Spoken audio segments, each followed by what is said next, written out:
Qu'est-ce que c'est ça? Tout ce que je sais de Rising Sun, à part le fait que tu capotes et que tu m'as montré un morceau, c'est que c'est le deuxième de la trilogie. Donc, tu avais Bloodborne, pas Bloodborne, c'est Blood Rage Blood Rage en premier, puis Ankh en dernier. en dernier. Ouais. Puis lui, ben, tu sais, chaque jeu est basé sur une Ouais. mythologie d'un peuple. Le premier, c'est Viking. Lui, c'est japonais, samouraï. Puis l'autre, c'est égyptien. OK. J'ai jamais joué aux deux autres jeux. Ça a OK. tout le temps été lui. Puis visuellement, j'ai vu les autres. J'ai jamais joué, mais je les ai vus. Puis tu sais, lui, là, Je vais le tu sais, tirer un peu comme ça, qu'on présence puisse voir sur les table, tracks. puis beauté de jeu, là, Ouais. Je il vais, était je vais écœurant, le là. scanner un petit peu. Ouais, vas-y. Fait que, par contre, ce jeu-là, ben, je pense que Hank aussi a un petit problème. Il est aimé et mal aimé en même temps, mais je pense que Hank, c'est plus sur la mécanique de merge qui semble pas tout le temps bien fonctionner, qui Ouais. fait qu'il est un peu mal aimé. Rising Sun, ce qui fait qu'il est mal aimé, c'est le gameplay au niveau des combats et la thématique qui est vraiment basée sur l'honneur. Puis ça, là, quand tu lis le livre des règles, puis que tu lis toutes les sections, je vais dire en italique, là, surtout au niveau Attends un du... peu, puis je viens de voir de quoi, parce qu'on en a Ouais, parlé c'est la semaine Eric Lang. passée. Ben C'est encore lui. du Rick Lang. On va t'en sortir du Eric Lang, j'en ai une coupe dans ma calaque. Je pense que t'aimes, tu sais, sans le rechercher, on dirait Ça que donne. parce que tu as eu des others. Ben j'ai, ouais, Chaos dans le Vieux Monde aussi, que c'est lui. Ouais. Tu sais, comme je disais, là, basé sur l'honneur, ça explique au début, tu sais, un peu la prémisse du jeu. Puis, tu sais, il y a tous des petits textes en italique qui expliquent un peu pourquoi que l'action est comme ça, puis ci, puis ça. Puis, oui, effectivement, c'est vraiment un jeu basé sur l'honneur. Puis, le pourquoi que c'est un problème, c'est que c'est un jeu de conquête de territoire, c'est un jeu de combat, mais il n'y a pas de combat en tant que tel avec des dés, puis moi, je suis plus fort que toi avec ta défense, puis OK. zéro ça. Ben, Je vais te le montrer c'est vite, bon que vite. t'en parles parce que j'en ai un sur la pile que je vais te montrer qui, je pense, ça va être complètement le contraire. Tant mieux, c'est bon des contrastes de même. Fait que, tu sais, un combat, ça fait généralement sur une plaque comme ça. Puis c'est du bedding. Fait que ça fait quand même assez bizarre. Anyway, je vais en revenir plus tard à ça parce que je vais tout t'expliquer dans le détail ces bébés-là. Mais je fais ça, shortcut, quoi, on y va en 10 minutes. Bah oui, c'est ça. Dans le fond, c'est juste de voir un peu c'est quoi parce que on jouera pas de game à soir. Je t'en ai parlé assez souvent aussi, de toute façon. Ouais, ben oui, pour me le montrer, mais écoute, on fera pas un rule teach, là. Bon, je vais te montrer les éléments du jeu, puis en même temps, le monde va pouvoir voir un peu à quoi ça ressemble. Ouais, ça, puis c'est pour ça que j'en profite pour tourner les pages, comme ça, le monde peut voir un petit peu le contenu, puis... faut dire que c'est la première fois qu'on le fait en format vidéo. Ouais. Fait que là, comme au début, avec notre son, on savait comme pas trop comment s'organiser. Avec la vidéo, on fait un test avec le monde à la maison, puis on va voir comment ça va être apprécié. C'est le fun d'avoir des mains des deux bords. That's what she said. Je sais pas, j'étais pas là. J'étais pas là. Fait que... Rule summary, si on aime ça quand c'est bien fait de même. Fait que, en gros, comme je disais, c'est un jeu de conquête de territoire, de combat. Et bon, il y a une échelle de points de victoire qu'on voit en bas du tableau, que là, peut-être qu'on voit pas, mais en tout cas, du moins, il y a ça en bas du board. Ça se bouge une caméra. Ça se bouge, let's go, bouge-moi ça. Fait que ça, c'est la traque de points de victoire, OK? Ici, vu que t'es là, ça, c'est le tableau des territoires en guerre. Fait que il y a tout le temps un nombre de territoires en guerre égal au nombre de joueurs plus 2. Fait que si on est 4, ben, il va y avoir 6 territoires où est-ce qu'on peut aller faire des combats. Ici, bon, là, vous voyez tous les territoires avec les couleurs. Chaque couleur de territoire équivaut au territoire pour starter la game pour ce clan-là. Fait que le clan rouge commence ici, le clan orange là, puis ainsi de suite. Après, je sais pas si tu vois en haut, il y a quand même 3 zones très importantes. Celle qui est super importante, qui est justement basée sur l'honneur, c'est l'échelle d'honneur, mais pour les clans. Les points de victoire que je montrais tantôt en bas, là, c'est les points de victoire en honneur, mais ça, c'est l'honneur des clans. C'est ça le tiebreaker dans le jeu. Fait que, si ton clan il est au bas de l'échelle, ben, espère pas rien gagner à moins d'être plus fort que tout le monde, sinon tu te fais torcher tout le temps. Ici, évidemment, le thème de l'honneur, compte tenu que c'est un thème asiatique, on voit une forme de. Ouais, ben, tu sais, puis c'est samouraï aussi, là. Fait que, tu sais, on s'entend qu'eux autres, ils se battent pas pour flasher, c'est l'honneur, fait que, en haut, il y a 4 petits rectangles qui sont des divinités dans la mythologie, mettons, japonaise ou nippone. Puis, il y en a 7 au total des divinités. On en prend 4 au hasard, puis on les installe. ce que ça fait plus tard dans le gameplay, c'est qu'on peut venir mettre des figures ici. Puis si tu es le plus fort au moment qu'on fait la phase Kami qui se trouve dans les petits losanges qui sont là, quand tu es le plus fort dans sur une divinité, c'est toi qui gagne le bonus de cette divinité-là. Bon. Fait que c'est un peu ça, là, le plateau. Puis ici, ben, on a la track d'action. Là, c'est là que je vais t'expliquer le gameplay. La track d'action est divisée en 4 sections. Ça commence avec la cérémonie du thé. Bon, ça, je ne l'ai pas sorti, malheureusement. Peut-être que je peux l'avoir. Bon, en tout cas, on a tout un genre de demi-yin ou yang. Ouais. Yang. Puis, quand, mettons, on commence à cette phase-là, on peut créer une alliance. Fait que là, on pogne... Continue pendant ce temps-là, je vais montrer, pendant que tu expliques, je vais montrer les figurines à l'écran. OK, pas de tout. Fait que là, on fait l'alliance en mettant les yin et le yang ensemble. Puis là, on voit qu'il y a 2 couleurs qui sont alliées. Donc, ces clans-là ont certains avantages d'être alliés. C'est que pendant les combats, ils ne peuvent pas se détruire. Puis, en plus, pendant la phase d'action, chaque action, tout le monde, admettons que toi, tu décides de faire une action de recrutement, tout le monde va la faire, cette action-là. Okay. Mais comme c'est toi qui l'as planifié, cette action-là, tu as le droit au bonus. Puis si tu es allié avec l'Alliance Yin-Yang, la cérémonie du thé, ton allié, lui aussi, il a accès à ce bonus-là. Fait qu'on commence avec la création des alliances. Après ça, on a 3 actions possibles à faire. Fait que là, admettons que moi, je suis le premier joueur parce que l'ordre des tours, c'est tout le temps dans l'ordre ça commence, en fait, le premier tour par celui qui a le plus d'honneur, puis c'est tout le temps le rouge. OK? Fait que lui, il va avoir un jeton comme ça ici, en haut, puis là, il est au premier niveau pour l'honneur. Fait que c'est lui qui commence. Après ça, on continue. Faut se placer dans le sens de l'honneur, admettons, autour de la table. Après ça, les honneurs changent de place. Ça, le tour de table va rester le même. Mais c'est pour commencer la game, c'est tout le temps dans cet ordre-là. Quand on commence à jouer, il y a, bon, là, en plus, j'ai pas sorti tout. Ça, là, en passant, c'est la version de l'XFI, OK? Dans la Daimyo Box. Là, c'était la boîte de Stretch Gold que... Parce que je vois que tu as la monnaie... En métal. Tu as la monnaie en métal. Ouais, il y a les petits War Flags, là, tu sais, admettons, ce territoire-là, il est dans la liste. Tantôt, je t'ai montré, là, la liste des territoires de guerre. Tu sais, il peut y en avoir 6 si on est 4 joueurs. Bon, évidemment, là, je les ai pas installés. Non, bon, on en voit ici, là. Okay. Ça ressemblerait à ça. Au hasard, là, ça donnerait que c'est ces territoires-là qui sont en guerre. J'en mettais un sixième. À quantité qu'on a le goût de jaser à soi, on fera pas les setups au complet. Non, mais vite, là. Fait que le 5e territoire, c'est le jaune. Fait que je viendrais mettre un flag numéro 5. Fait que visuellement, on n'est pas tout le temps obligé d'aller voir c'est quel le 5e là-dedans. Tu as une référence. Donc, juste pour montrer, ici, là, tu as pris le flag numéro 5, mais qui correspond à celle-là ici. Exact. C'est le territoire en guerre numéro 5, c'est le jaune. Numéro 5 jaune ici. Quand donc, ça correspond aussi territoire jaune, puis d'un coup qu'on ne le voyait pas, là, c'est le territoire numéro 5. Fait que ce que ça fait, dans le fond, ces flags-là, c'est quand on arrive en guerre, c'est que là, on va faire la résolution des combats, mais territoire par territoire, en commençant par le premier, puis ainsi de suite. C'est ça. Bon, ça, c'est la version de luxe, puis pour ceux qui voudraient la trouver, ça se trouve encore, mais de seconde main, là, puis c'est quand même assez difficile à trouver, mais ça vaut la peine parce que à longue de jouer avec ça en carton, de brasser tout ça, ça finit par s'user, puis tu perds un peu l'image. Tu sais, tu nous montres un peu les mécanismes, mais vite, là, un peu comment le how-to, mais au profil, là, c'est un jeu de majorité de territoire, c'est un jeu de gestion de ressources. Absolument, Rick Lang est très Ameritrash dans ses approches. Ouais, c'est sûr que c'est pas tant une gestion de ressources parce que dans le fond, oui, tu dois gagner de la monnaie. Là, comme vous pouvez voir, il y a des territoires qui en donnent des ressources. Là, il y a des renins, de la monnaie puis des points de victoire. Fait que quand tu es là, selon l'action que tu fais, ben, tu peux gagner les ressources qui sont là. La monnaie te sert à bider au moment de la guerre. Tantôt, tu disais, tu sais, mettons, quand il y a un combat, c'est-tu, tu sais, un combat, comment tu as expliqué ça? Comment tu as dit ça tantôt, là, quand tu as dit majorité de territoire. Majorité, c'est le territoire.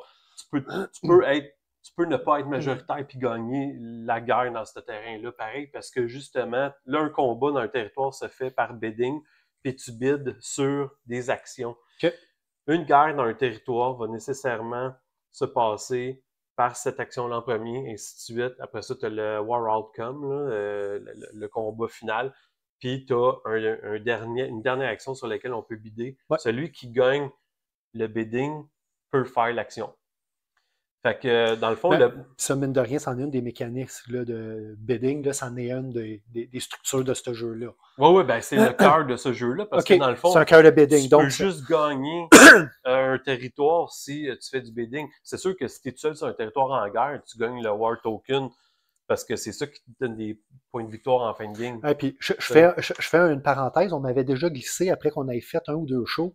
Il y a 2 personnes qui m'ont dit « Hey, ça serait cool parce que vous utilisez beaucoup de termes, tu sais, bidding, area majority, action selection. » Donc, s'il y a des gens qui aimeraient ça qu'on fasse peut-être des vidéos courts de description des différents mécanismes avec des exemples, ben dites-nous ça en commentaire. C'est que c'est le moment qu'on dit là, faites le pouce, faites la cloche, faites tout ça, mais oui, ça nous donnerait quelque chose si on sent qu'il y a de l'intérêt à ça.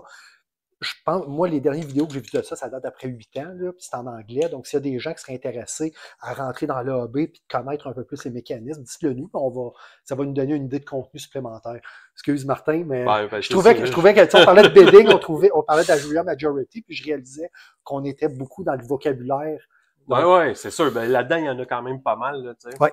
Fait que, bon, là, je vais te faire un tour. OK. Puis, bon, je reviens à la track d'action qu'il y a là, parce que là, je t'ai rendu dans les actions. Oui.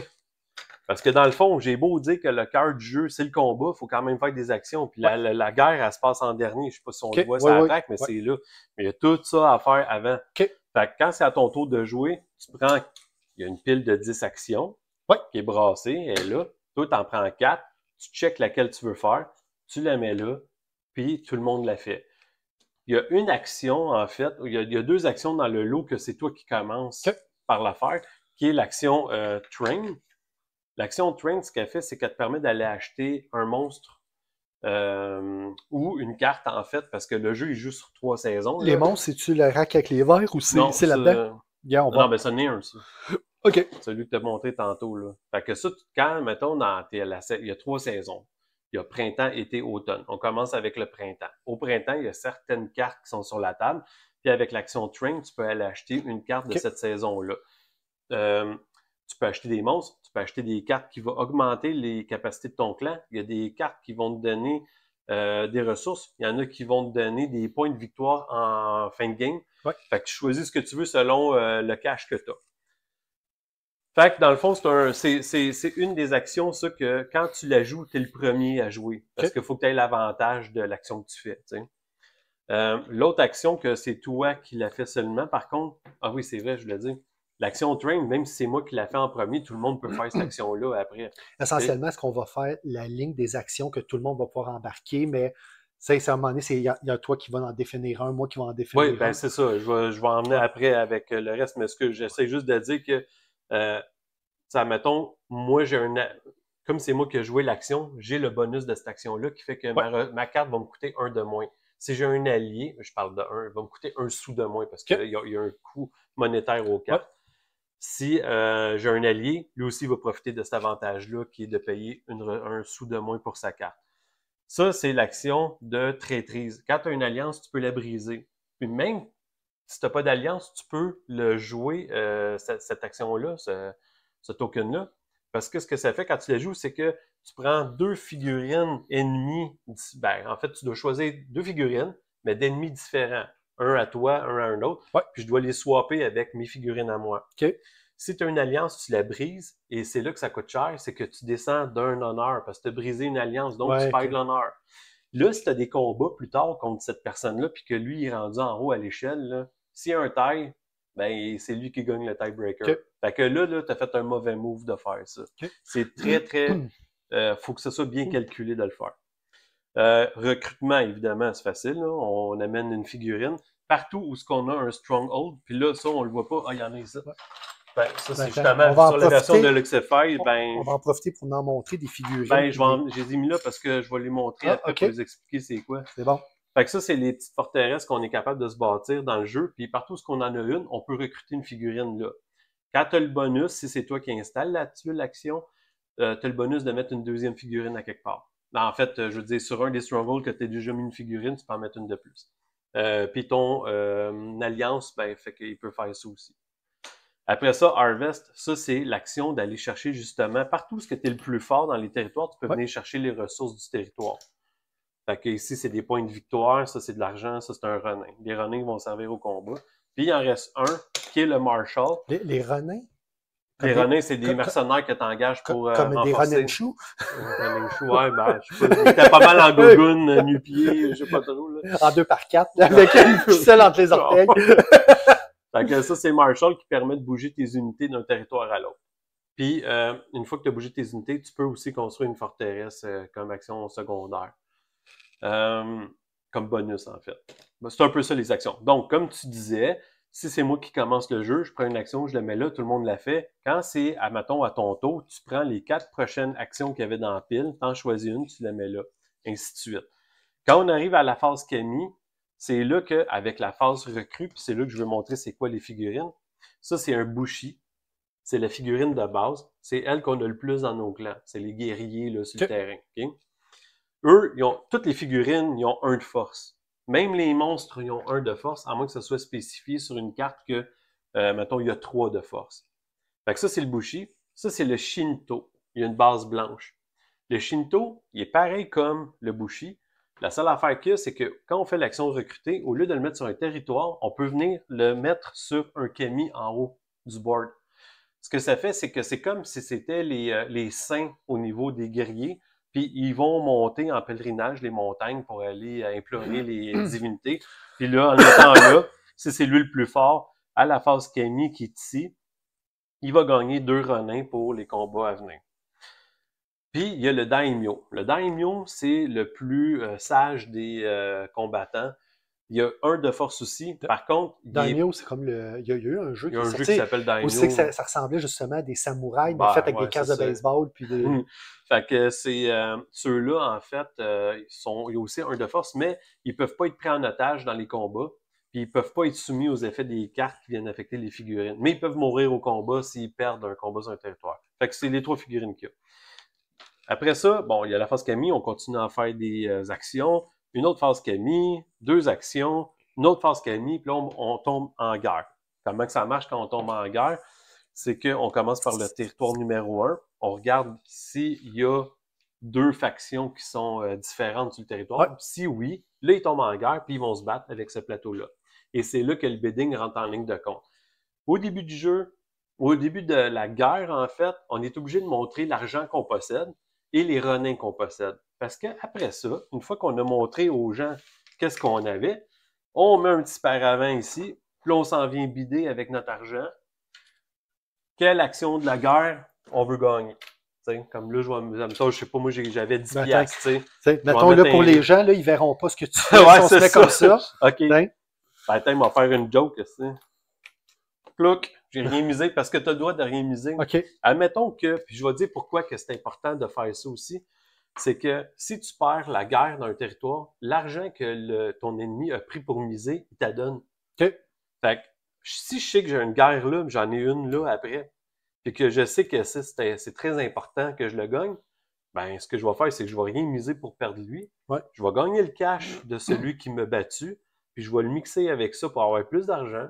Là, je vais en avoir plus pour bider sur celui-là. Donc ça fait un peu, j'ai l'impression, un tug of war. Tu sais, là, t'en laisses un peu, t'en redonnes, puis... Ouais, mais oui, mais tu peux te faire... Il y a un mind game dans ce jeu-là, puis ça, là, tu vas le vivre quand... Mais tu sais, de dire, là, tu bides de rien, tu acceptes de perdre un territoire pour avoir de l'argent pour devenir plus fort au prochain tour. Ouais, ben, c'est pas un tug of war avec cette personne-là, parce que le deuxième combat qu'il y a là, c'est avec un autre. Mais l'overall feel, un peu. Mais... Le mind game dans ce jeu-là, c'est qu'une fois que tu sais combien que l'autre a d'argent puis de renin, c'est là que tu dis, OK, je fais quoi là, pour le gagner ou le perdre, ce combat-là? Ouais. Parce que c'est là que l'honneur rentre en ligne de compte. Ici, la première action, c'est le seppuku, c'est un sacrifice de toute ton armée. Si tu gagnes cette action-là, tu sacrifies ton armée, tu cèdes le territoire. Mais ça dit dans les paragraphes que tu as plus d'honneur à sacrifier ton armée que de la défaite du combat. Fait que si tu sais que tu es pour perdre, au lieu de te faire torcher, là, sacrifie ton armée, puis tu vas monter de 1 sur l'échelle d'honneur ici. Fait que ton clan gagne de l'honneur, puis pour le prochain combat, ça se peut que tu gagnes des tiebreakers. Fait que ça a une valeur de faire ça. Puis en plus, tu gagnes des points de victoire par unité que tu as sacrifié dans ton armée. Okay. Le deuxième, c'est la prise d'otage. C'est quelqu'un qui gagne ça. ben, tu peux prendre soit un monstre, soit une figurine en otage de ton ennemi. Et après ça, tu as d'engager les renins. Celui qui gagne cette action-là avec les sous, il peut prendre ses renins, qui sont comme ça, il les met dans le territoire, puis il compte tout pour 1 de force de plus. Fait que ça, mettons, j'ai lui qui est là, j'ai déjà 1 en combat, là j'ai ces 2-là qui me donnent 3. Une fois que on a mis les renins en place, là la bataille prend place. Là, c'est vraiment une question, c'est qui a le plus de force. Fait qu'admettons que lui, c'est un ennemi, il est là, puis il a 3 de force, puis lui, il a 3 de force, on est égal. Donc là, c'est là que l'honneur dans l'échelle d'honneur des clans va compter, puis c'est celui qui est le plus haut qui va gagner le combat. Okay. Inévitablement, celui qui gagne le combat décime l'autre armée, donc lui, il meurt. Les renins, c'est des mercenaires. Ouais, okay. Ils ont été engagés pour aller au combat. Quand le combat est fini, tu les reprends, ouais. puis tu peux les reprendre aussi dans un autre guerre d'un autre territoire. Fait que c'est comme ça à la suite de l'autre. Si je gagne le combat... Essentiellement, c'est la mécanique qu'on voit dans plusieurs des jeux de civilisation, de guerre, qui te permet de booster la force de ton armée pour un tour. Ouais, mais la différence près, c'est que celui-là, quand tu as fini avec, dans le territoire que là, tu reprends, puis tu peux les remettre sur un autre territoire en guerre où ce que toi, tu participes à un combat. Quand le combat est terminé ici, le clan gagnant gagne le territoire, le jeton de War Territory, ce qui fait que ça compte pour 2 points de victoire en fin de partie. Et ici, on voit qu'il y a un petit tableau. Que si tu as 3 ou 4 couleurs différentes, donc tu as gagné des territoires, des War Tokens de couleurs différentes, tu gagnes 10 points en fin de game. Si tu en as 5-6 différents, tu gagnes 20 points. Fait que tu sais, admettons qu'on joue à 4, ben on peut pas aller à 7-8 parce qu'il y a tout le temps juste 6 territoires. Fait que... Le trigger de fin de partie, c'est quoi? Je me trompe avec ça. Excuse. Je voulais juste dire que j'ai dit qu'on pourrait pas avoir 6 ou 7. C'est pas vrai parce que 7 ou 8. Parce qu'il y a 8 tokens, mais j'en place tout le temps 6. Il peut y avoir les couleurs différentes des 7e et 8e là-dedans, ce qui fait que tu peux gagner 30 points pareil. C'était quoi ta question? Le trigger de fin de partie. Tu sais, un coup, là, tu fais ça, tu te promènes. C'est que tantôt, j'ai dit qu'il y avait 3 saisons. Il y avait printemps, été, automne. Quand tu arrives à l'hiver, tu comptabilises tes points. Puis c'est avec ces tokens-là que tu comptabilises ça. Celui qui en a le plus au final sur l'échelle de points de victoire gagne la game. OK, donc c'est les 3 saisons entre l'hiver. Ouais, printemps, été, automne. C'est les saisons que tu joues, tu as 3 rounds. Exact, c'est ça. Puis tous les clans ont une capacité spéciale, comme elle, admettons, ça dit que toute sa monnaie compte pour des renins. Au début d'un combat, il peut échanger ses renins pour de l'argent. Puis quand il gagne la phase engager vos renins ici, il peut prendre ses sous pour les prendre comme pour des renins. L'avantage de ça, admettons, c'est que... Je vais montrer le matos pendant que ça fait plus de cash. Admettons qu'il y a 3 renins au début du combat, puis ils échangent pour de l'argent, ben ça fait plus d'argent pour bider. Ben, il n'est pas obligé de s'en servir pour des renins, là. Fait que ils ont tout, tu sais, comme les bleus, admettons, ils ont la capacité de se promener. Admettons, tu fais l'action recrutement, tu es supposé les mettre là où tu as une forteresse, mais les bleus, eux, ils peuvent les mettre n'importe où sans forteresse. Fait que, ils ont chacun un petit avantage. Il y en a qui sont vraiment plus forts que d'autres, mais selon toi, comment tu joues, ben, ça se peut que ça ne l'aide pas tant que ça, finalement. Anyway. Qu'est-ce qui a fait qui t'a intéressé, cela, mettons, par rapport à Blood Rage ou... Ben, tu sais, dans le Viking, j'ai joué à Lords of Ragnarok, j'ai joué à, mettons, c'est sûr que c'est pas le même genre de jeu, mais l'autre, c'est... Yggdrasil Chronicle, t'sais. Fait que dans la mythologie un peu viking, j'avais ça, puis égyptien, j'ai joué à Kemet, c'était correct, mais sans plus, ça m'intéressait pas. Puis lui, ben, il vient me chercher par la beauté du jeu, la thématique sur l'honneur, puis justement, c'est pas un gros wargame. Il look différent avec le choix des couleurs. Il est pas, comment je te dirais ça? C'est comme s'il avait baissé les contrastes. Tu sais, c'est soft. Il est pas lourd qui fait en sorte que quand tu mets des éléments, ils ressortent du lot. Ça fait pas juste un tapon de bruit pour que tu te cherches. Fait qu'en gros, c'est pas mal ça, là. Fait que ça a été le jeu que j'ai joué le plus pendant les vacances de Noël. Puis, tu sais, j'ai joué une game à 4.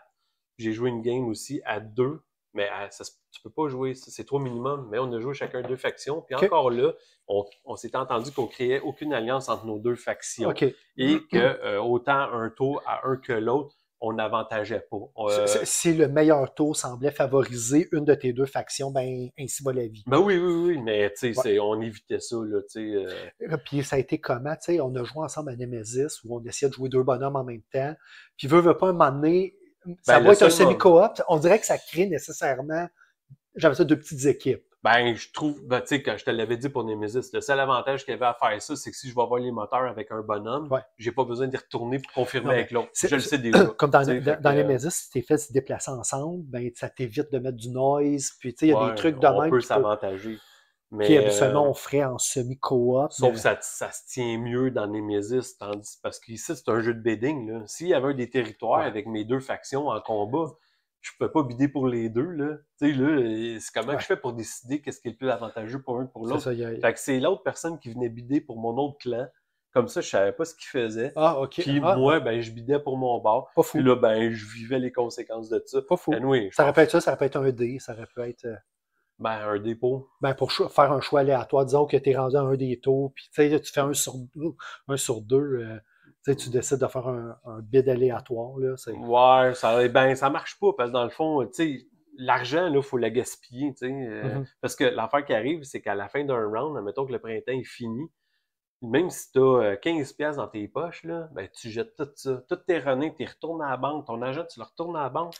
Puis tu recommences avec l'argent au début de chaque saison que ta faction te permet d'avoir. Fait que c'est pour ça que dans le fond, là, ça, ce détail-là, tu le savais pas, mais c'est pour ça que de bider, admettons, soit avec le dé ou de quoi de même, ça m'aide pas quand même à dire je mets quoi pour gagner ou pas gagner cette action-là dans le combat, tu sais.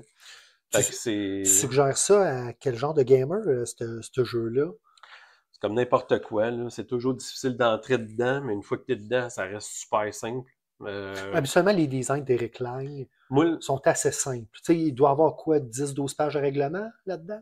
Ouais, grosso modo, là, c'est sûr qu'il y a beaucoup il y a beaucoup de texte pour chaque action qui explique un paquet d'affaires. Mais je pense qu'en 15 minutes, je suis capable d'expliquer ce jeu-là. Moi, là, quelqu'un qui aime les wargames ne peut pas jouer à ce jeu-là.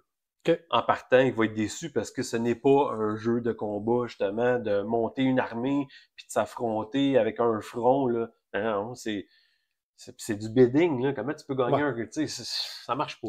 Il faut que tu te mettes... Sors-toi les stéréotypes du wargaming de la tête, puis tu vas aimer ça. C'est rien que ça que je peux dire. C'est... ben, puis souvent, ces jeux-là, je trouve que c'est souvent les préceptes de la guerre froide, de dire combien vas-tu bider pour m'attaquer. Et ça, c'est une tension que je trouve intéressante parce que c'était l'affaire que, tu sais, on en parle souvent, on y revient, mais je pense que c'est un bon exemple, Scythe. Quand tu regardes la pochette, ça a l'air d'un jeu de guerre, avec les mecs puis tout ça. Quand moi, j'ai été là-dedans en sachant que c'était pas un wargame. OK, c'est bon, moi, je le savais pas. Puis quand j'ai lu puis que j'ai commencé à tweaker, ce que j'appelle tirer manette puis jouer avec, j'ai fait, j'aime le danger imminent de la guerre sans jamais vraiment qu'il puisse arriver. Ça, je trouvais que c'était une belle tension. OK. Fait que... Écoute. T'as-tu essayé les 2? Celui avant, donc Blood Rage puis Hank pour Non, j'ai joué à aucun. Okay. Parce que les thématiques ne m'intéressent pas. Non, mais tu aurais pu l'essayer chez quelqu'un. Non. Mais en fait, je connais des gens qui ont Blood Rage. C'est un jeu qui a été quand même, lui, je pense, c'est le plus vendeur de la gang. Ouais, puis c'est souvent celui considéré comme le meilleur des 3 quand tu regardes overall. Mais je serais pas prêt.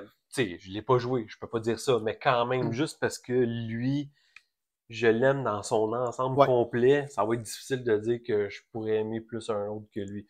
Fait que pour l'instant, pour toi, là, ça, c'est un keep it. Là, ben, c'est clair, là. Surtout que je me suis démené pour pogner la boîte de luxe, là. C'est clair que ça part pas de ma bibliothèque. Puis, il va falloir que tu le vives pour comprendre c'est quoi le bidding, puis le mind game qui est en arrière de ça. Parce que si moi, là, j'ai 15$ en réserve, toi, t'en as 8, puis tu veux me déloger de là, tu vas faire esti, man, il faut que je te vole au moins un gars en otage pour que tu perdes la force.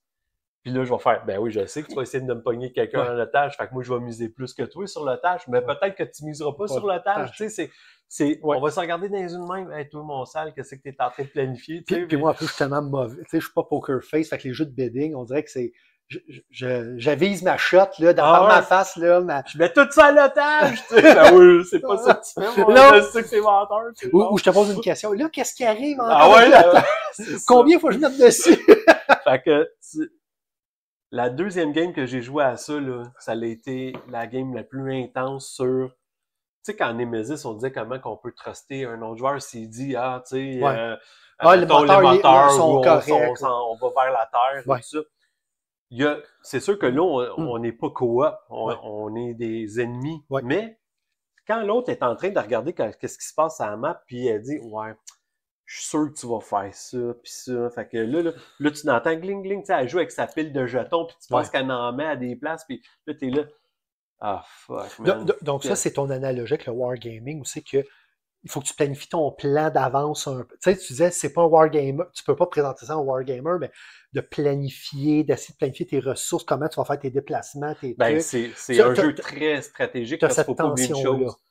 L'honneur qui est là, elle compte pour beaucoup. Puis, admettons que tu as 3 territoires en guerre dans le jeu, là, puis que tu dis, puis t'es positionné ici, là. Il faut que tu te dises des fois, je suis peut-être mieux de perdre 2 territoires en sacrifiant mes armées pour monter jusqu'en haut pour être sûr de gagner le 3e combat. Mais c'est difficile de penser comme ça parce que tu veux toutes les gagner. C'est ça qui est fou dans ce jeu-là. Fait que t'es tout le temps pogné dans le dilemme, tu sais. Est-ce que je cède des territoires pour monter ici? Puis encore là, tu peux bien vouloir céder le territoire en sacrifiant ton armée. Mais si l'autre a bidé plus que toi sur le sacrifice de son armée, c'est lui qui se sacrifie, puis c'est toi qui gagne le territoire, fait que toi, en honneur, tu restes là. Fait que, tu sais, il y a tout chie tout le temps. C'est l'enfer, man, quand tu sais pas ce qui se passe sur le bord du paravent. En tout cas, fait que c'est vraiment cool pour ça. J'adore ça. Puis tu sais, ça, c'est... Puis on l'a souvent dit, on se répète, mais à un moment donné, c'est un peu ça aussi, la dualité de nos personnalités de gamer. Moi, je suis tellement solo que c'est sûr que c'est pas un jeu vers lequel je vais être porté. Ben, il y a des fois, il y a du monde qui essaie de faire des automas, mais ça marche un peu en bric-à-brac. Tu sais, comme je te dis, j'ai joué 2 factions. Je vois mal comment on pourrait en gérer 3 minimum avec des automas. Tu sais, comment il va se bider lui-même, admettons. Des fois, c'est des cartes, mais sauf qu'à un moment donné, tu fais, ben, il n'y a pas plus d'argent, mais la carte, elle triche sa banque, puis tout ça. Fait qu'en gros, c'est ça, Rising Sun, puis... Donc, il est super beau. C'est du Simon, j'imagine. Si on dit du Lang, c'est du Simon. Ouais, la qualité. Donc, c'est la qualité de figurine Simon. Les plaquettes qui ont l'air comme un peu en ivoire, là, puis on ne l'avait pas vu, là, qui sont. Veut pas. Au niveau tactile, c'est super trippant, là, les pièces en monnaie. Puis puis je l'ai souvent dit, moi j'aime mieux des standees, bien souvent que du plastique, sauf que veut pas du plastique. Quand tu l'installes, ça met du relief. Ça donne un. Ça aide pour rentrer dedans. Oui, c'est sûr. C'est pas juste flat. Là. Tu vois un relief dans le board, là, pas juste des tokens en carton. Puis, je veux juste donner un autre cue par rapport à ce jeu-là. Ceux qui aiment pas les jeux avec du downtime, ben là, je vais vous le dire, procurez-vous-le. Parce qu'il n'y en a pas de downtime. À chaque action que quelqu'un joue, tout le monde la fait s'il veut. T'es pas obligé d'attendre à ton tour de programmer une action puis pour la faire. Fait que ça, là, pour introduire, quand t'es... Je vais dire c'est medium heavyweight. Je veux pas, parce que ça a quand même un côté stratégique intense. Puis, ben, la complexité des règles... C'est super bon quand tu dis ça, parce que moi, souvent, quand je vois des... Tu sais, puis mettons, sur BGG, t'as light, medium, il y a 5 niveaux. Puis moi j'aimerais ça qu'il y en ait 2 niveaux. Le niveau de gaming, de complexité de gaming, puis le niveau de complexité des règles. Je trouve que souvent, il y a une diaphonie. Il y en a un, c'est la pile que j'ai ici à côté, que je trouve que le niveau de règlement, il est borderline heavy, mais qu'au niveau de gameplay, il est médium. Fait que celui-là, tu le mettrais comment, mettons, sur ces 2 ranks-là? Ben, je pense que règle, je vais le mettre médium. Ben, le gameplay aussi. Le gameplay, il est pas dur à gérer. C'est le côté stratégique. Si tu n'es pas capable de penser comme à jouer aux échecs, ben tu peux pas jouer à un jeu de même. Si tu es juste habitué à brasser des dés et d'avancer ton pion, ben joue pas à ça. Parce que c'est pas le parchésie. Tu vas t'ennuyer sur un moyen temps quand tu vas voir les autres réfléchir un peu à comment ils doivent manager le combat. Fait que je vais le mettre gameplay médium, règle médium, stratégie complexe. Pour être dans une bonne game. Puis, écoute, tu me dis ça, puis ça me surprend parce que, tu sais, du Lang, habituellement, c'est plus la Mary Trash, tu bouges tes bonhommes, c'est des sélections d'actions. Fait donc, de me dire qu'il y a un niveau de stratégie plus élevé pour ce designer-là. Puis, on en parle. En plus, je pense que c'est un designer de Montréal. Ah ouais? Ouais. OK. Ben, tu sais, donc, tu sais. C'est toi qui vas me l'apprendre. Ça, puis un petit peu de son champ habituel de Cthulhu Death May Die, de un très, plus très trash, beaucoup de dés, beaucoup de trucs, pour avoir quelque chose qui est un peu plus... Le prochain que je vais te montrer, c'est Chaos dans le Vieux Monde, tu sais, dans le monde des méchants de Warhammer 40 000, je sais pas trop quoi. Ouais. Fait que tu vas voir que ça clash comparé à celui-là. Super. Écoute, y en a-tu un que tu voudrais que je montre? On regarde celui-là? Ouais, on regarde série. Donc, ce qu'on va faire, là, pour le temps qu'on ramasse ça, puis je commence à setter up, on va faire un fade-out, puis on se retrouve là.